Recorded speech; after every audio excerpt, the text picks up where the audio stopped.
We are live. Alright, amazing. So let's go ahead and get started. We're going to try to make this brief, unlike the last couple of times. We'll try to make it brief, make sure that we're answering questions and all that stuff too. Let me just mute everybody here real quick. Yeah, there you go. Okay. Oh, there you go, perfect. Alright, so we're going to go through the fundamental analysis as always, and then we're going to go ahead and move on to the technical analysis, and then any questions that you guys have. I'll have the chat up here, and I think Stefanos, you have the YouTube up, right?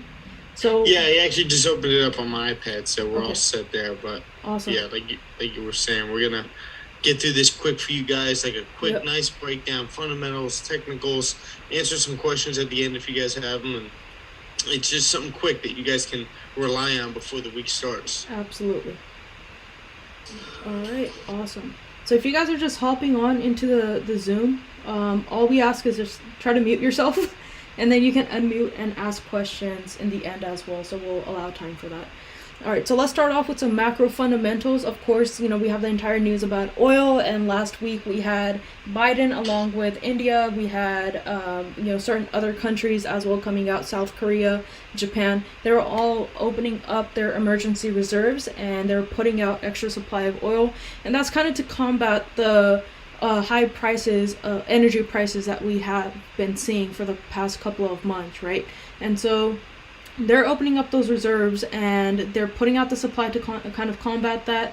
The OPEC is the one, it's a cartel pretty much of all these oil producing countries that come together, and they make decisions based on the data that they have been getting about the demand, the global demand of oil, and whether or not they're going to be increasing the supply of oil. So they have been pressurized a lot by a lot of these other leaders that, hey, can you increase the supply of oil so then we can kind of combat the high prices that we have been seeing so far.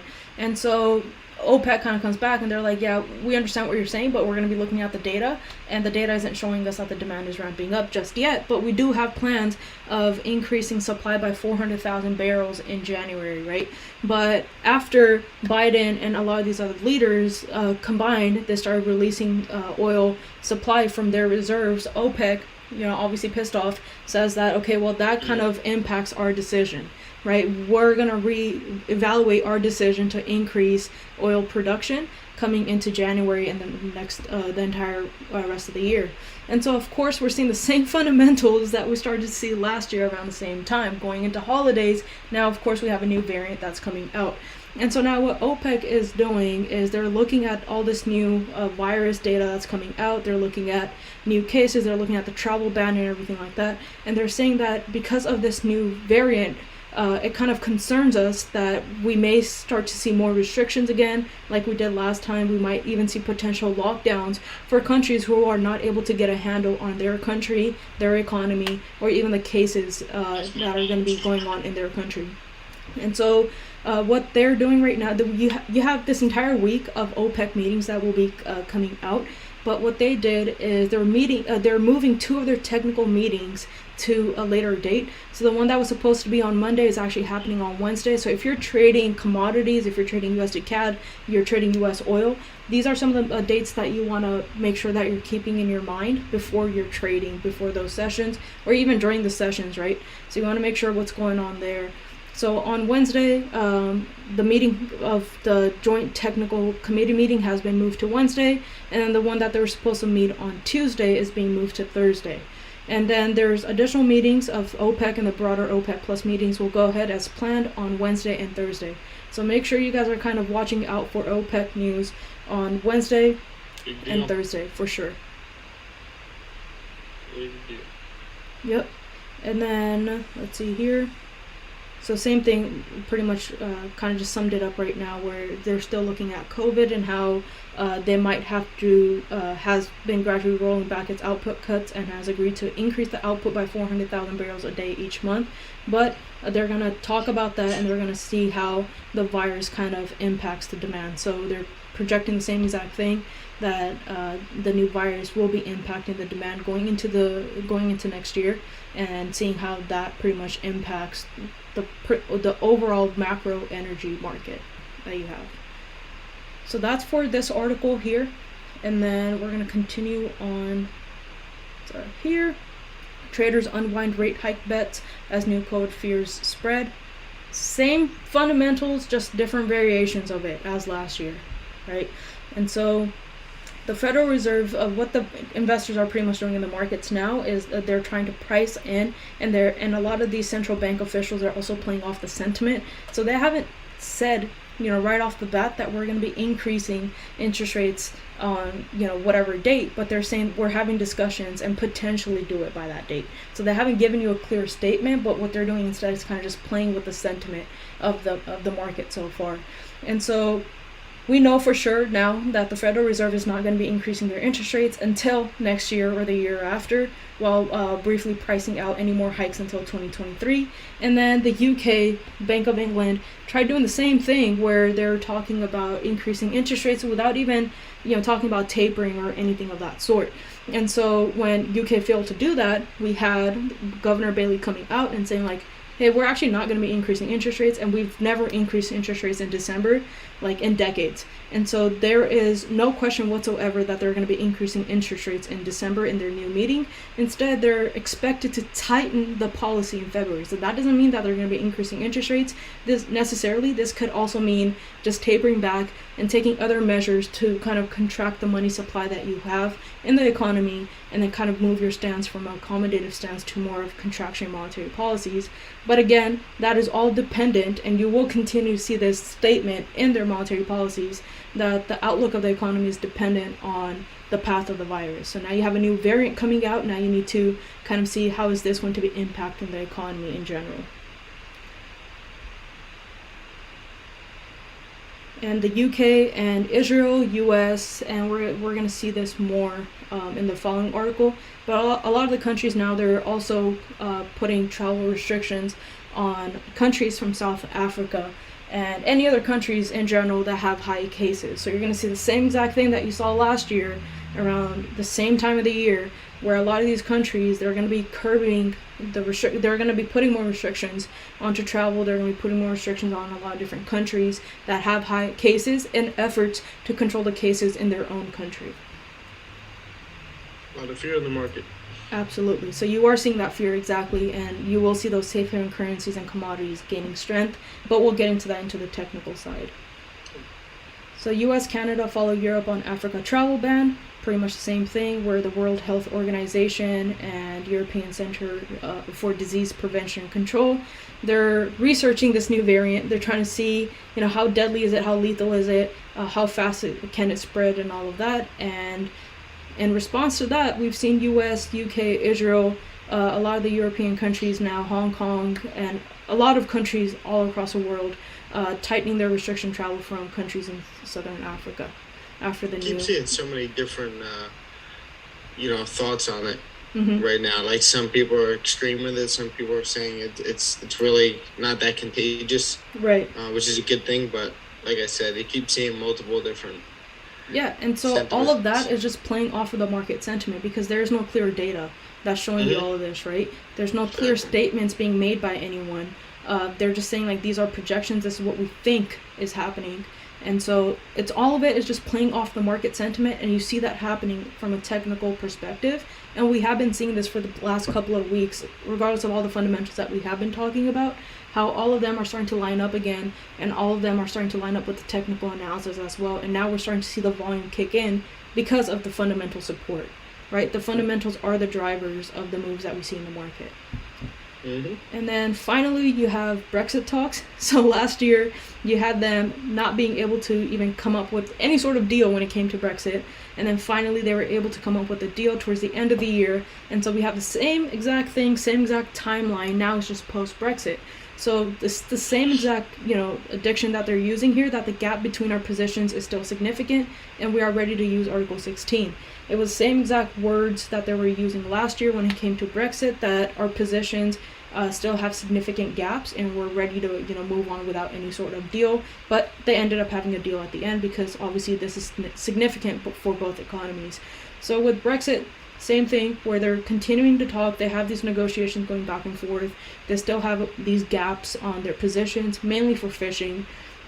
And then the tensions on the two sides over Northern Ireland are kind of calm right now. There's a lot of mixed fundamentals that are coming out, where last week we saw France kind of strengthening their stance against the UK, and then we had some talks about like, hey, the UK and the EU, they're actually coming close to some sort of a deal on certain topics, but still a lot of mixed sentiments being put out into the market, and all of it is just playing with market sentiment. You are starting to see that fear, you are starting to see that market uncertainty, and so that's all we're seeing from the fundamental side, kind of supporting that, but you'll continue to see the fundamentals and the sentiment related to the fundamentals being relayed onto the technical side. So still a lot of market fear. If it's not positive and you're kind of just saying like, we don't know yet, it's still market fear regardless. Yep. Exactly. There's no like clear cut, this thing is turning around. Absolutely. And they will end up having a deal by the end of the year, and we know that from their history. So just know that as you're looking at the markets. Yep. From economic data side, you have a pretty easy session that opened up today, right? You have a pretty easy session going into tomorrow as well. You have some GBP data coming out in the middle of London session. So if you do trade London session and you're trading any GBP pairs, this is what you want to be paying attention to. But tomorrow you do have, from just the data perspective, is quite easy, but you do have a lot of important people and a lot of important speeches. So you have the Bank of Japan governors speaking, and then you also have the ECB president speaking, you have the Bank of Canada's governor speaking, and you have Powell speaking. So you have pretty important speeches coming out. Do expect volatility in the market around that time, but when the data points are coming out, any of these, it's going to be quite an easy session. I don't really expect them to have much of an impact besides on any higher time frames besides the 15-minute, 30-minute time frame. Maybe on the hourly, but not really changing anything that's happening on the 4-hour or the daily. So if you're trading when these fundamentals are coming out, make sure you're kind of using multiple time frame confirmation, and you're also confirming with the 4-hour daily time frame, making sure they're in your direction prior to taking any trade opportunities, so you don't get caught up on the wrong side of the trade. So pretty easy, right, for the rest of the day, not much coming out. And then when it comes to GBP, USD, or JPY pairs, not so much. And then you have some pre-London session data coming out if you're trading any Euro pairs. So this is something that you want to be watching out for, because as soon as the London session opens up, you will see all of this kind of being priced in. And then after that, the next important data that you will see, all of this is just, again, fundamentals right there. But the next important news that you will see coming out is going to be during New York session, where Powell will be testifying in front of the Senate Banking Committee about the CARES Act. So obviously with the coronavirus and the new variant coming out, this is going to be extremely important. Expect some volume around this time, especially with consumer confidence. And then going into rest of the session, just data coming out, so not too much to worry about. And then on Wednesday, you have some Euro news coming out, so PMI data coming out during London session. And then going into New York session, remember it is NFP week, so there is non-farm employment change data coming out. This is what you want to start paying attention to. You have Bank of England's Governor Bailey speaking. You have Powell speaking again. So a ton of fundamentals in New York session on Wednesday. So you want to make sure that if you are looking for any trade opportunities, you're watching out for these fundamentals, and you're making sure that your risk management is pretty much on point if you're trading during that day. Yep. And then going into Thursday, you have the OPEC meeting, right? So we talked about Wednesday and Thursday being important days for OPEC. If you're trading any commodities or anything like that, you want to be paying attention to that. And then you have the Challenger job cuts, another thing you want to pay attention to that's going to prepare you for NFP and unemployment claims. After that, you have some FOMC members speaking. And then Friday is the big day where you have NFP coming out, you have ECB president speaking, you have the unemployment rate coming out, you have the services PMI coming out, and the Treasury currency report. So that is the week in a nutshell. So a ton of fundamentals that will be coming out. Do expect some volatility after massive moves. There is a high probability of consolidation happening as the market continues to collect orders and then continue pushing in its direction. So now we're going to move on to the technical side with Stefanos. Yeah, guys, we have a mover of a week. I mean, if you think about last week, we had 49 stats coming out for economics. And you just got to share this screen sharing. All right, go for it. Thank you.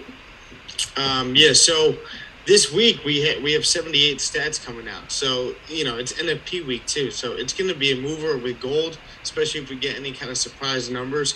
They are expecting good numbers right now for employment. So we'll see what we end up getting. But when it comes to the pound over here, I'm actually just going to hide the video, give myself some more room. When it comes to the pound's going to be a light week, right? You have the if we have any changes to like services PMI this week for the pound, I think maybe you'll see a move. But other than that, the pound right now, like they said, like the Bank of England said, they're probably going to be maybe increasing interest rates or tapering by February. They're not going to be doing it next month in December. So the only thing that you got to really keep in mind is you got services PMI coming out. It's a big deal. And you also have Bailey coming out on Wednesday to talk about monetary policy. So we'll see if he says anything surprising, but just keep those things in mind.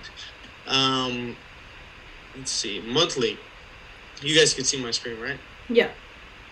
Perfect. So monthly, I just drew up our, skeleton, kind of a breakdown over here of the higher time frames. As you guys know, we've been in this multi-year downtrend. We're still holding support from the 2008 market crash. Ended up respecting that support with the Brexit tank over here. And then with COVID, we never broke those lows. We've been in this bullish trend ever since, right? So we finally reached 156 up here, right? After months of just bullish pressure, strength in the pound, recovery in Great Britain, coming all the way back up to 156. Also, Brexit had something to do with that as well, them finally getting over that. So that pushes all the way up to 156. And then we've been in this recovery or corrective phase, coming right back down to these candle body highs of 149 to hold support. And then market sentiment pushes all the way up to 158, right? Tapping into 158, 200 more specifically. And then after the month was over, we never closed above 156. We closed right at that level, ended up rejecting that level completely, and also correcting the entire move from the sentiment that the Bank of England was going to increase interest rates. If you take a look at the pound right now, we almost completely corrected that move, and we're still ranging in this range over here, and we may be coming back down to 149.300. That's that level that I have marked off right there. So looking over here at the weekly, I'm just going to now specify these levels over here, 156, draw this as a zone over here. There we go. Got 156 over here, and then 149.300 is that level that I see price may be coming right back down into. Now, if you take a look at the previous weekly candles, a lot of them bearish, right? Besides this corrective phase over here, where we corrected the move, grabbed liquidity, and then continue right back down. This current weekly candle, or previous weekly candle, created a top wick, passed the low of these candles, and then continue right back down to kind of mirror this candle over here to the left. It also has a wick that could be filling over here. So is this candle already creating its top wick to flip bearish and continue right back down? If you take a look at the weekly, though, we are in this bullish trend, and we're now starting to approach that 50 EMA on the weekly over here. So maybe we're going to tap off of that. We don't know. We just got to trade what we see and not what we think. Moving over to, we also have this level over here that I want to point out on the daily. So you have price reacting to this level over here, right? For some reason, we stopped over here. We had this massive bearish move coming all the way down, and then we stopped in that level. If you take a look, we had a previous support over here as well, previous resistance, where price also reacted to. So that level is actually 151 flat. It's a psychological level. So we're just going to mark that off.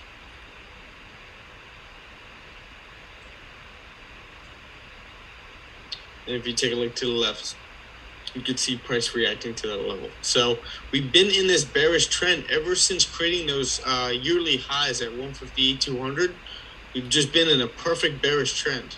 Lower lows, lower highs, right? Kind of consolidating over here in this whole range over here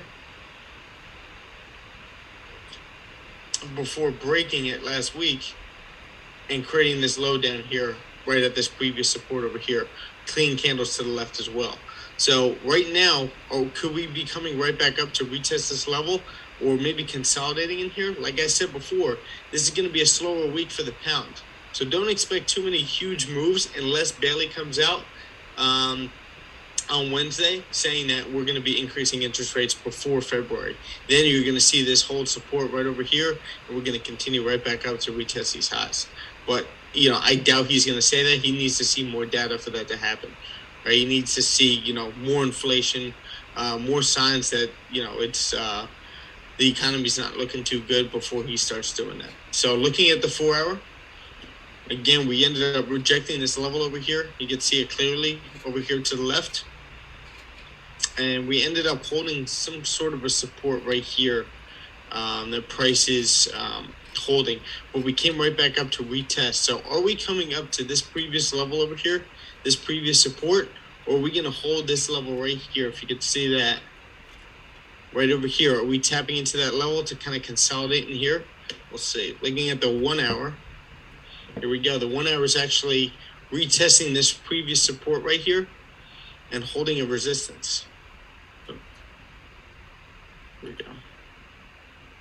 We're holding some sort of a resistance over here. Do we have a clear sign that we're going to be continuing right back down? We could. I mean, it gets a little tricky up here on the 4 hour. We kind of gapped up today with the market open, but looking at the 1 hour, that does look clean. Looking at the 30-minute, this looks clean as well, and we're also holding that resistance to the 50 EMA as well. So could we be coming right back down to retest these lows over here? I could definitely see it. We just got to be careful because it is a Sunday and it's 8:30 coming around the corner. So I think we could possibly get a nice move coming right back down to these candle body, this candle body open over here and 151 flat. I could see us retesting that. This is where you go back and forth with multiple different time frames over here to see where price is reacting to. Let's see. Let's get back to the 1 hour over here. That, and you also want to wait for proper break and retest or whatever confirmation that you use for your entry, right? Absolutely. So you have these candle body opens over here, the close over here as well. So could we wait for a close below that level before we continue sells down here? We are in this bearish trend, but if you look at the 30-minute, we were respecting the bearish trend over here, and now we've kind of been making these higher highs and higher lows. Could we be coming down into this level to potentially retest this this bullish trend to then continue right back up and retest that high, or could we be continuing right back through? I think safer sells will be below this support right over here, and even safer sells will be below 151.700. Let's see what kind of a move we have to the left over here once we break that level.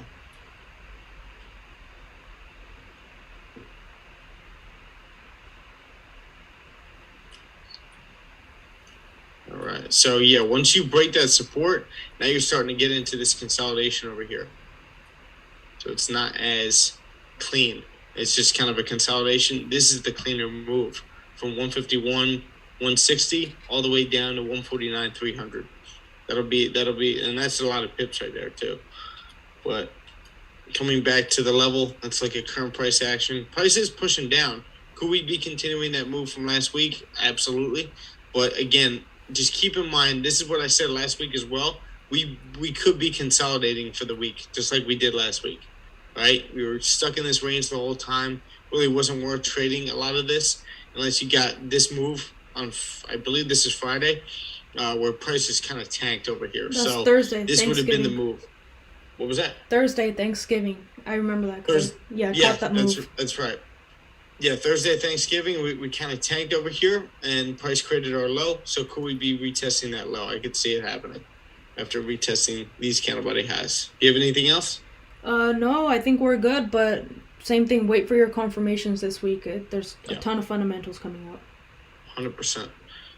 We could definitely stay between 142.400 and 150.700 right in here until we get some, maybe Wednesday when Bailey starts talking. Yeah. Maybe we get some a nice move during that. So right over to gold, looking at the monthly over here, we've marked off some of our key levels. We have 1680, 1750, which has been holding a nice support for a while now, and then 1830, which we ended up breaking, I believe, last week or the week before, and now we kind of rejected that level, and now we're still right back into this range over here. Looking at the weekly, ended up rejecting this level over here, previous support, and a critical level over here as well. We can actually draw like a little zone right there. I want to extend that to the left. Here we go. So we ended up retesting these previous candle body lows, or this support, previous resistance, support as well, key area, and then came right back into this range where I've been typically staying out of, right? We are consolidating over here. We've been in this corrective phase, and now we're just kind of bouncing off based off data, right? Based off data and fear of what's going on in the market. So looking at the daily over here, the daily is pretty interesting because, again, you have that 1750 area. That price is holding a support, and we are consolidating here. But if you take a look, price is reacting to this level right here, right? We're holding some sort of a support right over here around 1780, and that was also a previous key area as well. Anywhere in here, but price is reacting. This is a key area. Yeah. So in these zones that Stefanos is marking off here, like on the daily 4-hour time frame, yeah, there's like ranges happening, and that's not the most ideal range to be trading in. But if all you do is scalp 10, 15 pips, 20 pips, then you can take those trade opportunities, but understand the restrictions of your trade. If you have a resistance on the daily time frame at 1830 and you're trying to look for a trade around 1827, understand that there's a very high probability price will be reacting off of 1830. Yep. So, right now with price reacting to this level right down here at 1780, what are the chances that we could get another bounce off of 1830? Right? If you start to get some market structure, kind of like what you have over here, where price is kind of making this high over here, coming right back down to this level to hold support, and then it prints some of these some of these bullish candles to retest these previous highs over here, you could potentially grab a move like you did right over here or right over here. Now we're sitting over here reacting to this support and rejecting multiple times. Look at this daily candle. Yep. This daily candle came all the way down into this area and then flipped bullish. So looking at the 4-hour now, okay, so now the 4-hour is ranging. It's a little bit of a mess.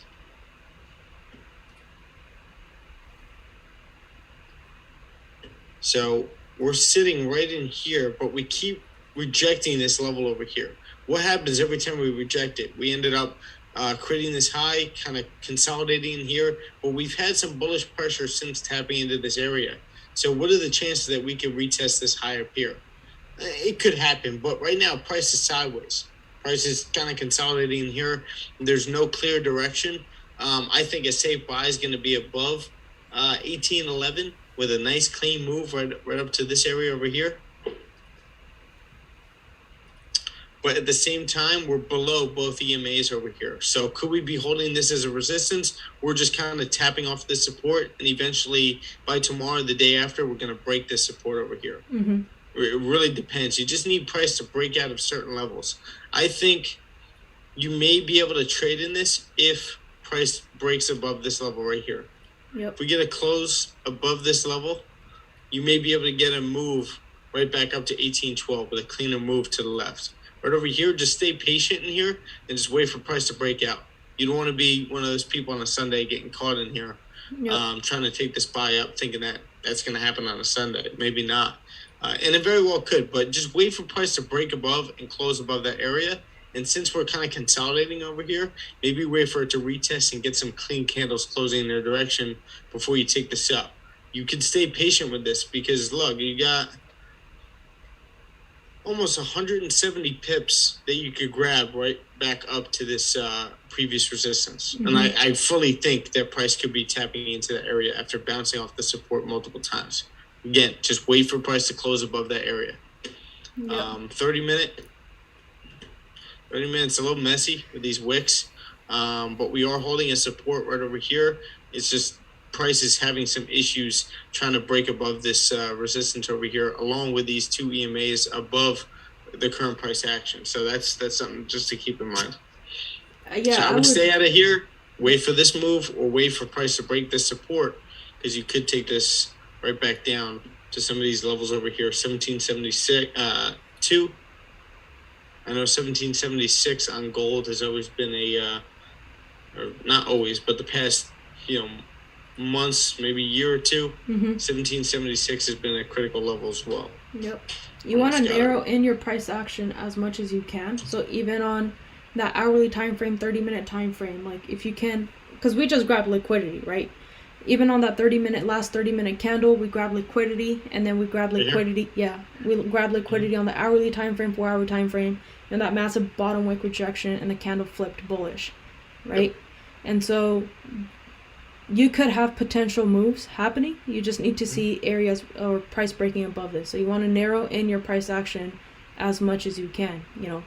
Anywhere above this area, personally, if I saw like a candle closing and then continuation up, with these areas being held as support, I think that's pretty solid.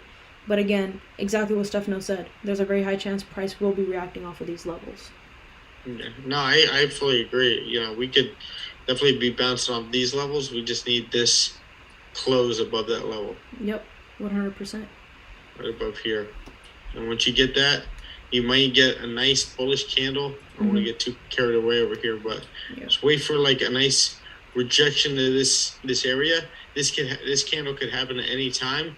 You wait for the bearish, the bottom wick. This candle flips, and we can continue right back up and mirror these candles over here. Yep. And again, that's going to be like 80 pips right there for you. Yep. Grabbing this quick move up. So just stay patient. That's all. You just got to stay patient. I don't know where I was going with that, but just stay patient. Absolutely. All right. Any questions? We're pretty much done here with the analysis, right? Yeah. I think we're all good. You guys got your clear levels that you're waiting to break on both pairs over here. So again, if you have any questions, I'll look in the chat to see what we have. But if not, and then I hope that was clear. There's a ton of fundamentals coming out this week, so just watch out for some of those macro fundamentals, and then also the economic data, and you're pretty much set. Yep. Like I said, what was it, 79 stats? I have it written down here. 78 stats compared to 49 last week, right? And that just goes to show, especially with DJ, we were ranging all last week until the end of the week. Right? Until we got some sentiment coming out. So with that being said, guys, no questions. Thank you so much for your time. Yeah, our pleasure. Guys, I want you guys to all focus on this time from now until the Christmas break. I plan on taking a break around December 23rd. I believe it's a Wednesday or a Thursday. I think it's a Wednesday. Will be the last, kind of like this past week. Wednesday will be that last trading day before the Christmas break until around January 6th, I believe. I already planned this out for myself and for the group. January 10th. January 6th lands on a Thursday, so that 10th will be right back. But guys, a lot of times, you can take this into business, you can take it into trading, but a lot of times people get very lazy, or they fall into that average trap of the holiday season, us being off of trading for 2.5 weeks. Listen, decompose by all means, right? Spend some time with family. Relax a little bit, especially after a hard-working year, a lot of sacrificing. Just make sure that you're spending some time with family and not losing some of those relationships. But at the same time, make sure that you're back testing every single day. Still waking up early in the morning, back testing, looking at the market, keeping your daily routine going. Maybe there's a couple of days you could sleep in and relax and spend some time with that, but get right back into your back testing and make sure that you're a completely different trader going into January 10th. Let's say you took off on the 23rd. You're coming in January 10th. You had all that time instead of, actually trading in the live market. You could be learning, looking up economics, fundamentals, all that stuff. So just make sure that you're putting yourself through like some kind of a boot camp, or like, I'm going all out until this date, from tomorrow until this date. And let's see where you guys end up by the start of that break. Absolutely. I'm pretty much doing the same thing, where we're just doing simulation sessions like every single day. And that's what's really going to help you like around this time of the year, right? To envision your trades, what kind of trades you'll be taking, and exactly what Stefano said. Take that break whenever you need it. Even in we're probably going to end up taking like a 1 week break personally, but in that 1 week we're still going to be doing those webinars, we're still going to be doing those simulation sessions, we're still going to be doing all that type of stuff besides just live trading. And even in live trading, if you want to trade, because the market never stops moving, right? Even if you take a 1 week break or a 2 week break, it doesn't matter. The market is still going to be moving. But are those the conditions that you want to be trading in is a different question. So even in those live markets, you can still paper trade and try to test out like what are potential setups, how would you manage your risk, and things like that. You should be, as a trader, you should be able to trade in any market condition regardless of what's going on. And so this is the time to kind of start practicing that too. Create a database for yourself. But other than that, manage your risk pretty well. This is the time of the year when majority of the traders blow their accounts. So your goal should be this year to prepare yourself as much as possible so you don't blow an account. And as always, if you guys have any questions, feel free to reach out to Stefanos or myself on Instagram or even here. And I think on Wednesday we're also doing the live trading, right? So we'll see. Oh yeah, absolutely. So Wednesday we'll see you guys at 3:30 a.m. PST, which is 6:30 a.m. Eastern time, and see